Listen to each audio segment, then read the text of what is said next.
Salve meus irmãos com a paz do Senhor Jesus Cristo, amém?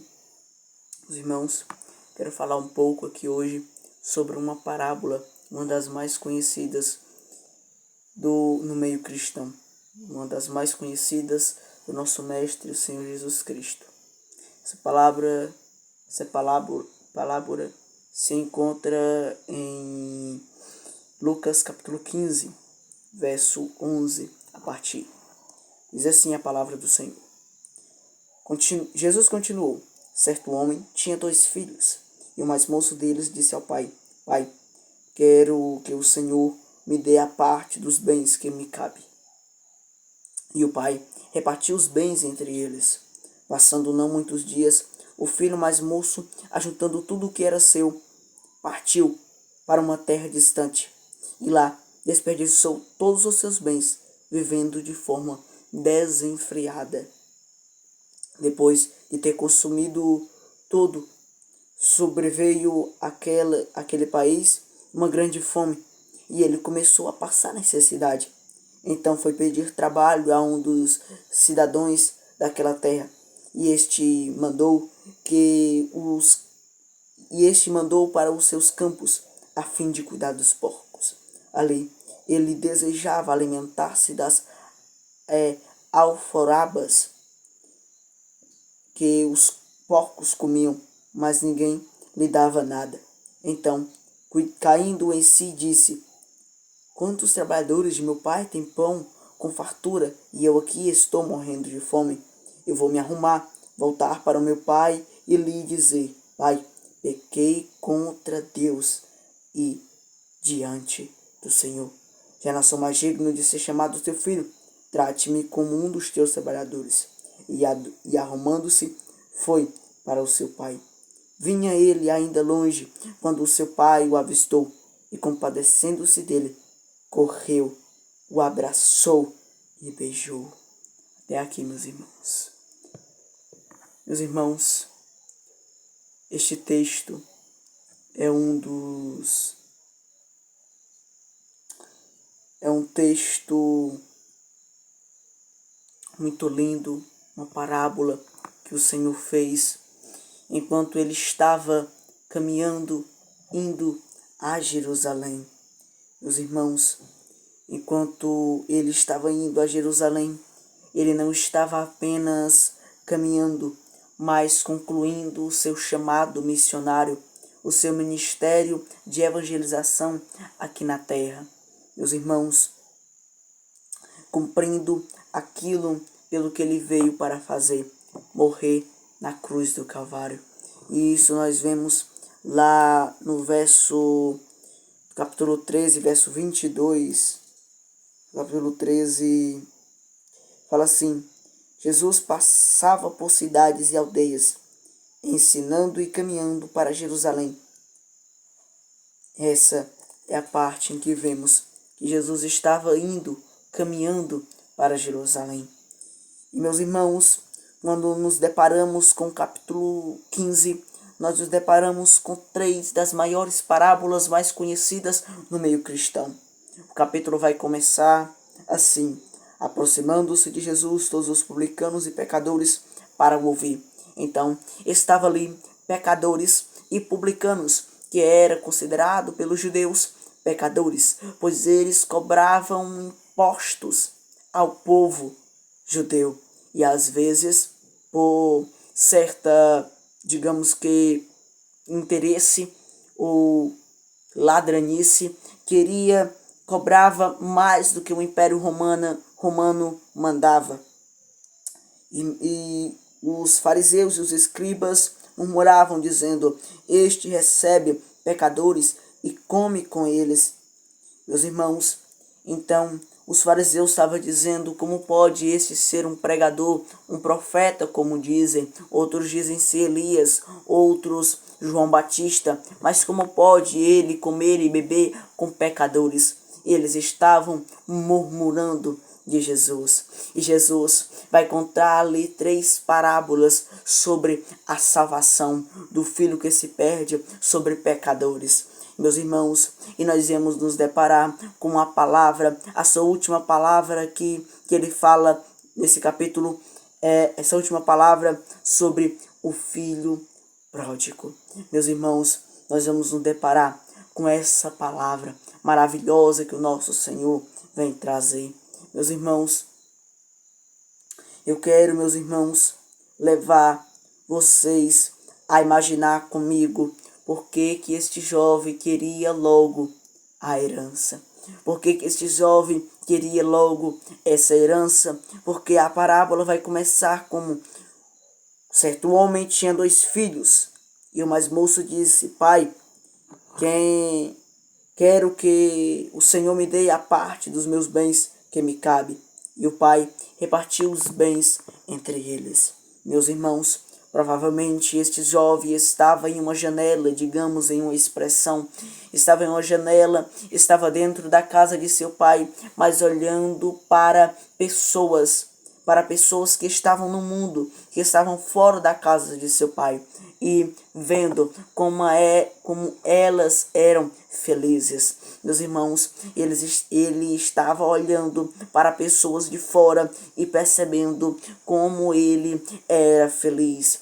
Eles eram felizes, meus irmãos. Mas, da mesma forma, no mesmo modelo, nós voltamos ao livro dos Salmos, de número 73. Nós vemos aqui esse salmo escrito por Asaf. Nós vemos ele falando: de fato, Deus é bom para com Israel, para com os de coração limpo. Quanto a mim, porém, quase me resvalaram os pés. Pouco faltou para que se desviasse os meus passos. Meus irmãos, Asaf disse que os pés dele estavam quase se desviando. Os pés dele quase se desviaram por causa de inveja dos ímpios. Ele continua falando: pois eu invejava os arrogantes ao ver a prosperidade dos maus. Ele estava com inveja porque que eles eram prósperos, porque que eles não eram santos como eu, porque que eles não eram crentes como eu, porque que eles não eram devotos como eu, porque que eles não eram assim e eles prosperavam. Porque Asaf estava olhando, e claramente também aqui eu quero falar que provavelmente este jovem também estava olhando para o mundo. Meus irmãos, este jovem estava olhando para o mundo igualmente com Asaf, meus irmãos. Mas eu quero trazer você a pensar: quantas vezes nós também não fazemos isso? Quantas vezes nós olhamos para o mundo, olhamos para os arrogantes, olhamos para os maus e vemos por que que ele é próspero e eu não sou? Por que que tudo na vida dele dá certo e eu não sou? Por que que ele não passa por lutas como eu? Por que que não é assim na vida dele? Por que que não é assim na minha vida? É desse jeito na vida dele. Fulano está com um carro novo, mas ele não é cristão. Fulano está com um apartamento, ele não é cristão. E eu estou aqui. Eu sou o filho do Deus vivo. Eu sou filho do Deus mais rico. Eu sou filho do único Deus. O Deus que possui tudo. O Deus que mora em uma cidade em que lá o ouro só serve para pisar. Por que que eu não sou próspero aqui na terra?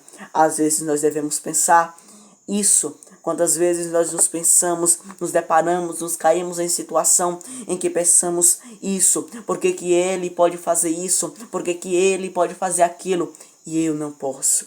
Meus irmãos, nós nos deparamos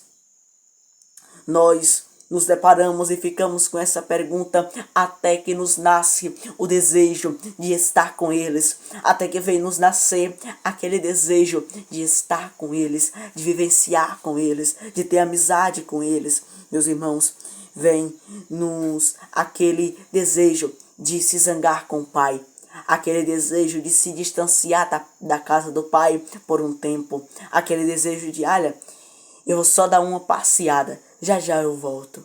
Meus irmãos, mas eu quero falar que esse pensamento que gera este desejo é artimanha do diabo. Este desejo, este pensamento é artimanha, é armadilha. O que ele mais quer na nossa vida é nos afastar do Senhor. É o que ele quer, é nos afastar da presença do Senhor, quebrar a nossa espiritualidade, cortar o nosso relacionamento com Deus. Às vezes nós temos, a partir disso nasce o nosso desejo de querer pedir a Deus a nossa herança. Meus irmãos, pedir a Deus, se desviar do caminho, se zangar com o Pai, pedir a herança. Mas isso é artimanha do diabo, meus irmãos. Isto é armadilha. Meus irmãos, nós devemos estar firmes na fé e saber que o nosso Pai é o dono do ouro, é o dono da prata. Meus irmãos, mas sabe o que está acontecendo aqui? O filho, na prática, quando ele fala, Pai, quero que o Senhor me dê parte dos bens que me cabem. Nós sabemos que o filho está pedindo a herança. Pai, me dê a minha herança. Em outras versões eu estou usando a NAA. Pai, me dê a herança que me pertence. O que ele está dizendo para o Pai é, em outras palavras, Pai, para mim, Pai, você morreu. Pai, para mim você não existe. Para mim você está morto. Não existe mais você em vida. Para mim, tu não existe, Pai. Para mim, não te conheço mais, Pai.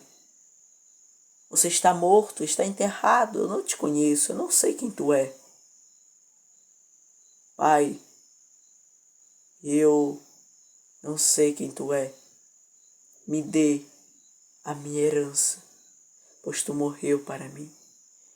Às vezes nós nos deparamos, às vezes pedimos a mesma coisa. Às vezes nos afastamos e dizemos, Pai, eu não te conheço mais, eu não sei mais quem tu é. Era o que o filho estava falando aqui, Pai, me dá a herança. Para mim tu morreu para mim. Para mim você morreu. Você não existe mais no meu mundo, no meu universo. Você morreu. Quantas vezes, meus irmãos, nós chegamos a falar a mesma coisa. Ele estava dizendo, Pai, para mim você já morreu. Você não existe mais. Mas o Pai, ouvindo essas palavras, eu quero levar você. Você que é pai, você que é mãe, leve a pensar comigo. Pense juntamente comigo. Se você ouvisse isso de seu filho, de sua filha. Mãe, pai, para mim você morreu. Me dê a minha herança. Imagina isso. Eu não sou pai, mas eu sei que dá uma angústia no coração. Eu sei que o coração, em outras palavras, começa a se partir, a se quebrar. Pois você viveu com aquela pessoa, com aquele filho, você gerou aquele filho. Ele tem o mesmo DNA, em suas veias circula o mesmo sangue seu. Você ama o seu filho, a sua filha, e escutando isso da parte dele, é de quebrar o coração. Meus irmãos, mas o Pai, nós olhamos ainda no mesmo verso, ele fala, e o Pai repartiu os bens entre ele. Meus irmãos, na sua infinita bondade, na sua infinita paciência, no seu infinito amor, o Pai, ele pega e divide tudo igualmente. Ele divide tudo e tudo. Ele está com o coração partindo, mas ele está dividindo e entregando. Ele está com o coração partido, mas ele está entregando. Aleluia. Meus irmãos, quantas vezes nós sentimos essa vontade de chegar ao Pai e falar: Pai, para mim você morreu, você não existe mais.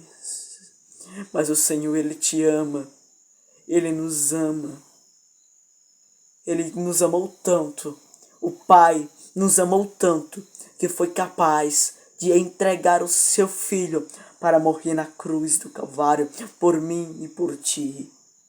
Se você souber quanta dor o próprio Deus teve que passar, se você souber quanta dor ele teve que passar sendo 100% homem, ele era 100% Deus, ele poderia sair daquela cruz. Sim, ele poderia, ele tinha todo o poder, toda a autoridade, mas ele também era 100% homem. Meus irmãos, se você for olhar como foi pelo menos os pregos em suas mãos. Certa vez eu vi em um livro que também tem um filme, a expressão mão. Acho que o nome do filme e do livro é Em Defesa de Cristo. Um livro e filme estadunidenses. O médico vai falar que a expressão mão era considerada até o pulso. Mas o prego romano, para pregar na cruz, era aqui no pulso, pois se fosse na mão poderia rasgar. Então era no pulso. No nosso pulso nós temos um nervo. Não estou recordado direito o nome que esse médico fala no livro. Ele fala que esse nervo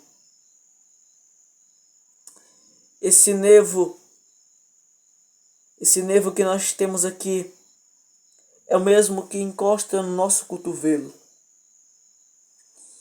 E se nós, meus irmãos, às vezes damos aquela batida no cotovelo, não dá aquele choque? Exatamente. Este é porque o nervo foi encostado. Agora imagina o nervo aqui e a força de um prego esmagando este nervo. Imagine a angústia, a dor que ele estava sentindo. Sobre a angústia, meus irmãos, Jesus estava no jardim do Getsêmani, no Monte das Oliveiras. A Bíblia Sagrada fala que ele suou o sangue. Se nós formos olhar neste livro, no lado médico, no lado científico, nós vemos que esse suor sangue não foi exatamente o suor ser sangue, mas era porque Jesus Cristo estava com estresse psicológico. Ele estava, meus irmãos, com angústia. E nos nervos capilares começaram a sair pequenas gotas de sangue. E como ele estava ali claramente em um calor, estava suando, este sangue se misturou com o suor e desceu as gotas de sangue juntamente com o suor. Mas na frente, meus irmãos, e isso, meus irmãos, causaria a fragilidade. A partir disso, Jesus estava frágil agora. Jesus não estava como um homem comum, ele estava agora frágil, fragilizado. E ele vai, a seguir ele leva 39 chicotadas. E as chicotadas dos romanos tinham um número que era 39. Mas dependendo de como estava o humor do soldado, ele poderia passar este número de chicotadas. E as chicotadas, se vocês forem olhar, vocês podem ver que os chicotes eram feitos, meus irmãos, de rasgar o couro. Você for olhar como eram feitos os chicotes por aqueles ossos de animais. Eles eram batidos, eles eram atacados nas costas da pessoa. E quando o soldado ali puxava, ele puxava com força, arrancava as flechas de couro das costas. Imagine isso. Eu levo você a imaginar: o Senhor nos amou. O Senhor morreu a morte em que era para nós morrermos e viveu a vida que era para nós vivermos. Ele morreu por nós para vivermos por Ele. Meus irmãos, continuando, no verso 13, meus irmãos, ao 16, nós vemos: passados não muitos dias, o filho mais moço, ajuntando tudo que era seu, partiu para uma terra distante e lá desperdiçou todos os seus bens, vivendo de forma desenfreada. Depois de ter consumido tudo, sobreveio àquele país uma grande fome e ele começou a passar necessidade. Então, foi pedir trabalho a um dos cidadãos daquela terra, e este o mandou para os seus campos a fim de cuidar dos porcos. Ali ele desejava alimentar-se das alforrebas que os porcos comiam. Ou melhor, em outras versões, bolotas que os porcos comiam. Mas ninguém lhe dava nada. Meus irmãos, ele agora está desejando, com fome, sem amigos.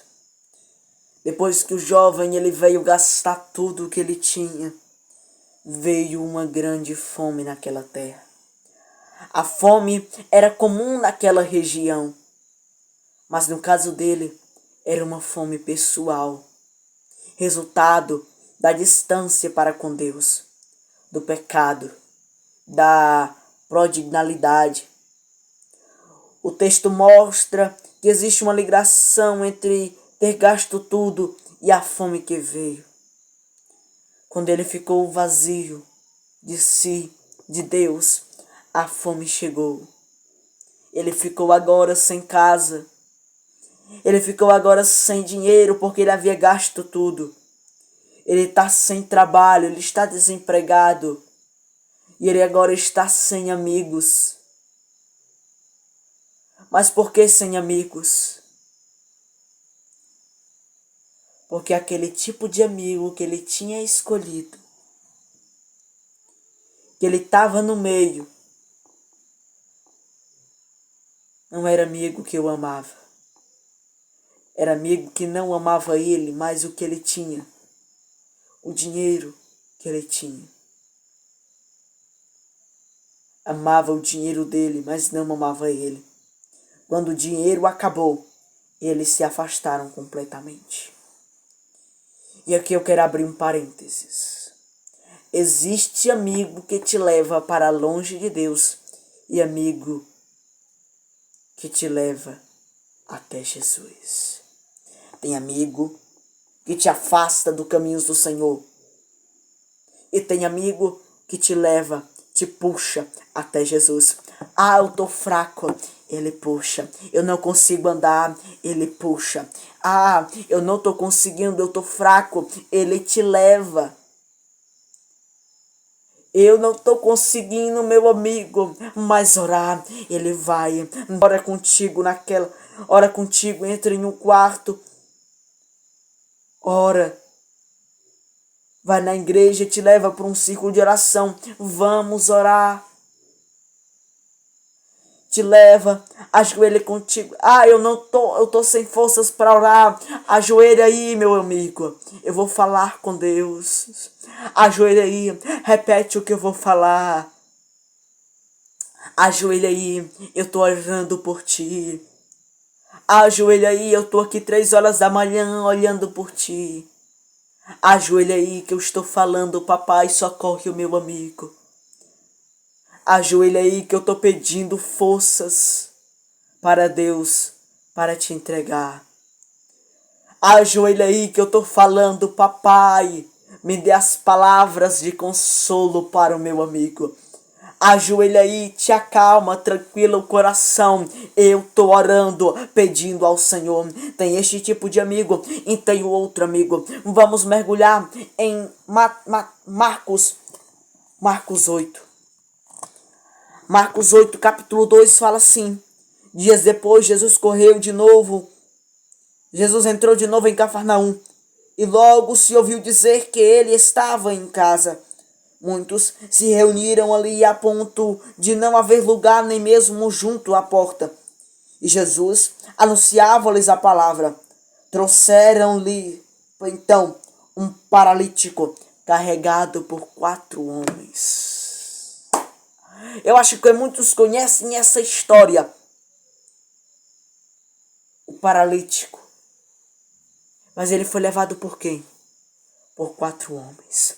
Ah, mas a porta estava fechada, com muita gente. Olha aqui, continue falando, olha.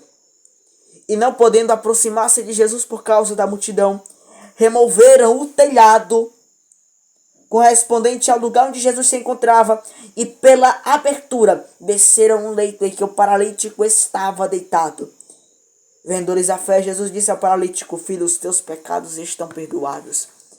Olha aí, amigo é esse, que quando a porta está fechada, tem multidão para entrar, ele dá um jeito. Ele sobe no teto, tira o teto, bota o amigo lá dentro. O amigo não conseguia andar, pois ele era paralítico, mas ele tinha amigos. Aleluia. O paralítico não tinha forças, mas ele tinha amigos. O paralítico não tinha, aleluia. O paralítico não tinha oportunidade. O paralítico, ele tinha um obstáculo, mas ele tinha amigos. Ele tinha amigos. Ele tinha amigos. E amigos esses que os ajudaram, que o ajudou a sofrer os obstáculos, a passar pelos obstáculos. Meus irmãos, esses são os amigos de verdade. Os amigos que te carregam quando você não aguenta caminhar. Os amigos que abrem caminho quando tudo está fechado. Amigos que te colocam diante de Jesus, não te afastam dele. Os amigos do filho pródigo não eram assim. Eles não carregavam ele quando o filho pródigo estava fraco. Eles não o ajudaram. Eles não abriram caminho, eles não levantaram e levaram ele até Jesus. Quando tiram obstáculos, eles não levantaram ele, abriram o teto e desceram até Jesus. Não, eles só sumiram quando viram o primeiro obstáculo. Quando o dinheiro faltou, eles sumiram. Eis aí a diferença entre o amigo de Deus, o amigo que te aproxima de Cristo e o amigo que te afasta de Deus. Eis aí a diferença. Meus irmãos, por isso ele acabou cuidando de porcos. Devemos lembrar que porcos eram impuros para os judeus. Sendo assim, o trabalho mais baixo e vergonhoso para um judeu. E ele chegou ao ponto de desejar comer a comida que os porcos comiam. Comida sem valor. Meus irmãos, ele saiu da casa buscando liberdade. Ele saiu da casa buscando, vou ter uma vida melhor, vou ser mais próspero. Porque aqueles lá são mais prósperos, os ímpios são mais prósperos. Ele foi buscando liberdade, mas ele encontrou escravidão, miséria e vergonha. Quando tu quer buscar prosperidade no mundão, você encontra escravidão, miséria e vergonha. É isso que tu encontra quando tu vai atrás do bundão. É isso que tu encontra quando vai atrás da farra. É isso que tu encontra quando tu chama aqueles amigos que querem te levar para uma farra, que querem te levar para um baile, para alguma coisa do tipo, para um bar. É isso que tu vai encontrar. Miséria, escravidão e vergonha. É isso que tu quer para a tua vida. Miséria, escravidão e vergonha. É isso que tu quer. Porque se tu continuar firme na palavra, mais na frente que será herdado o céu. Lá, aqui na terra, o ouro só é uma das coisas mais preciosas, um dos minérios mais preciosos do mundo.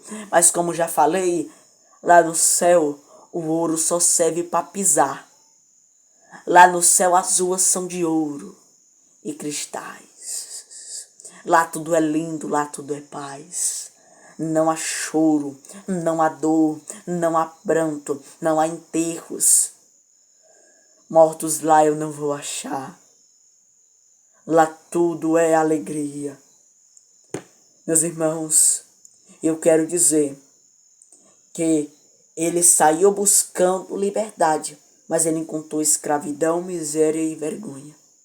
Eu quero falar que quem sai da presença do Pai acha que vai viver a vida,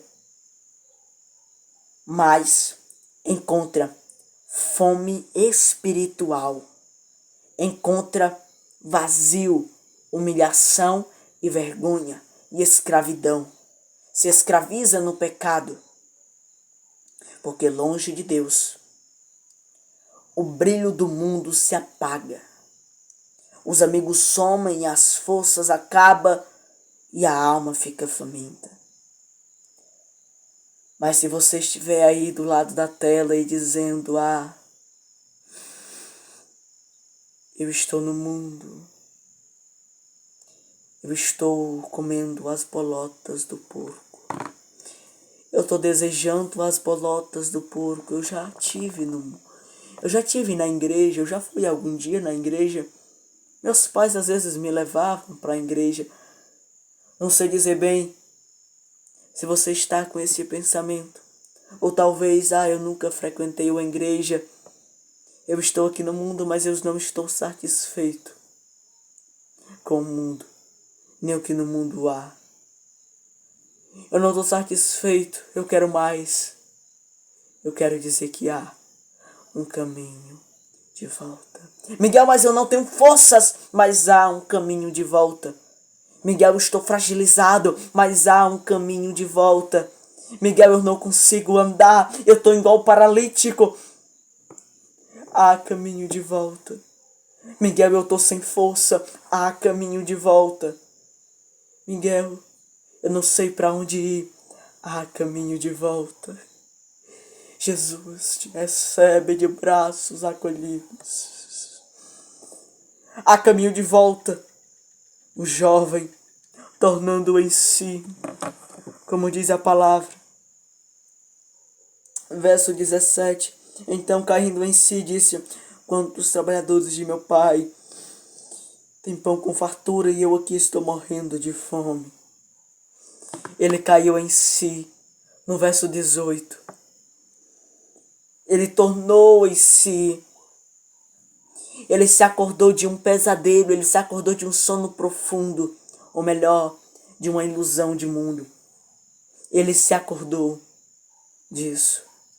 Ele se viu como realmente estava no pecado, sujo da lama do pecado. Ele percebeu que estava pecando. Ele percebeu que o pecado era a causa de tudo que estava vivenciando. Ele percebeu que estava desnutrido, fraco e caído. Ele percebeu que ele estava fraco. Ele acordou da ilusão do mundo, da ilusão que os ímpios vivem melhor que nós. Ele acordou dessa ilusão. Ele acordou disso.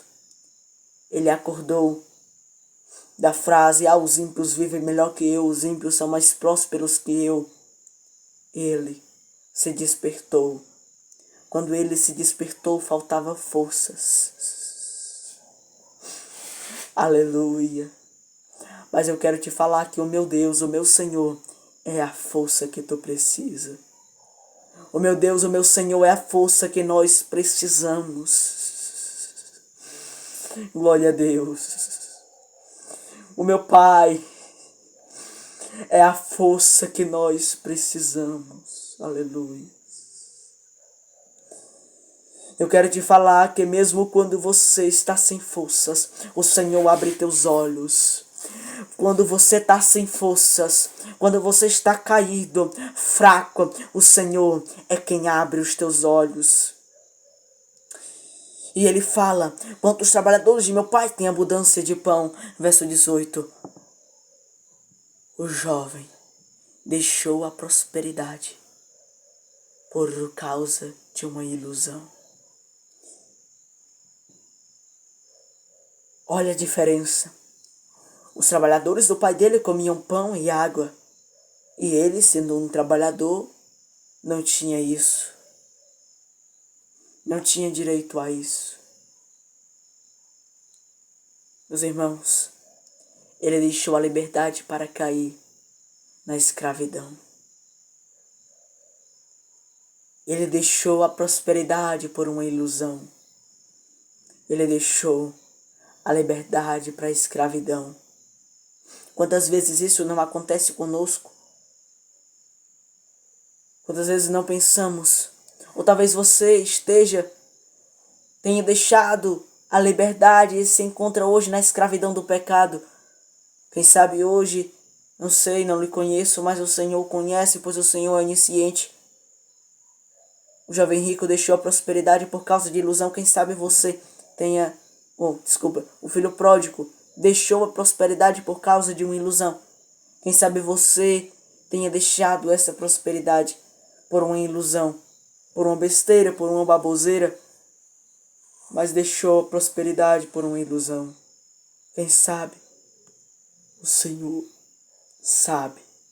E eu não sei, mas o Senhor lhe conhece, é isso que eu quero lhe dizer. Eu já estou concluindo.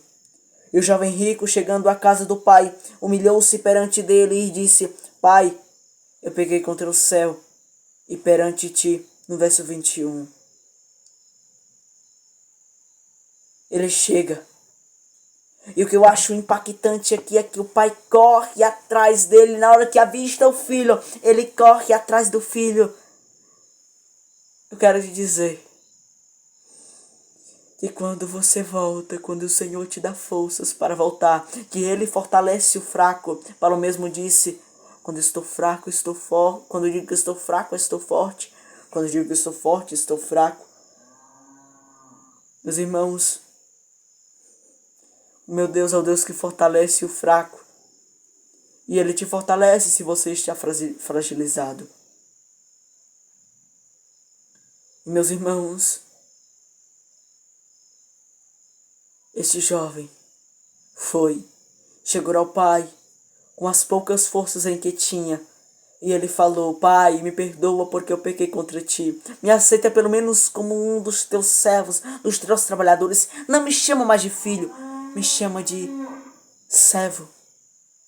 Me deixa-me ser um dos teus trabalhadores, pois os teus trabalhadores têm abundância de pão. Me deixa ser. Mas o pai estava ali esperando com amor, com carinho.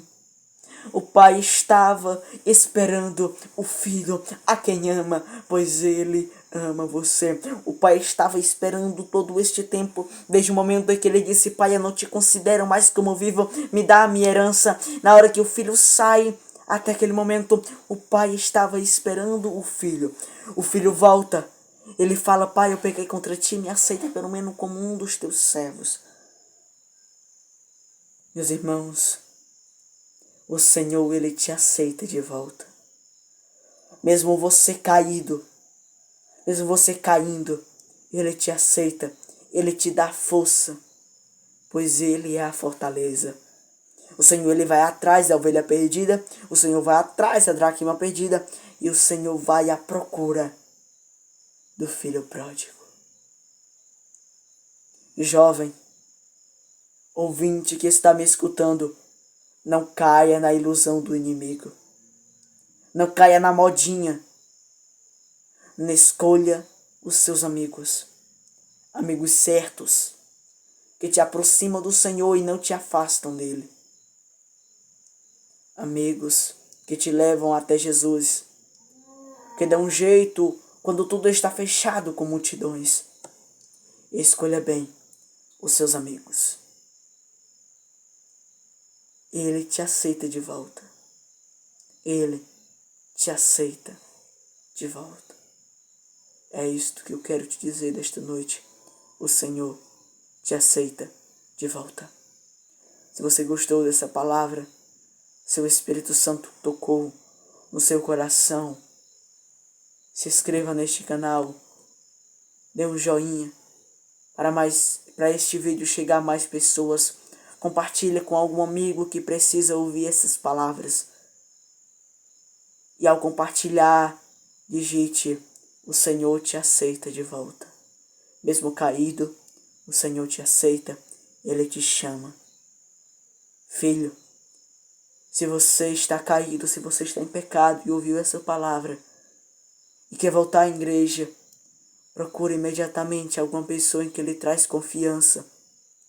Procure imediatamente uma igreja. Não estou aqui para pregar sobre placa de igreja.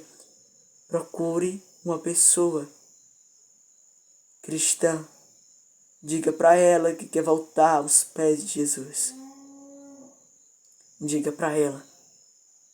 Eu sei que claramente ela te ouvirá e te levará até Ele. Diga a ela. Em nome do Senhor Jesus Cristo, eu espero que o Espírito Santo possa tocar mais no seu coração. Deixar essa palavra no seu coração. Essa palavra venha arder no seu coração cada dia mais. Obrigado pela atenção. No nome do Senhor Jesus Cristo, que Ele abençoe a sua vida e a minha também. Amém.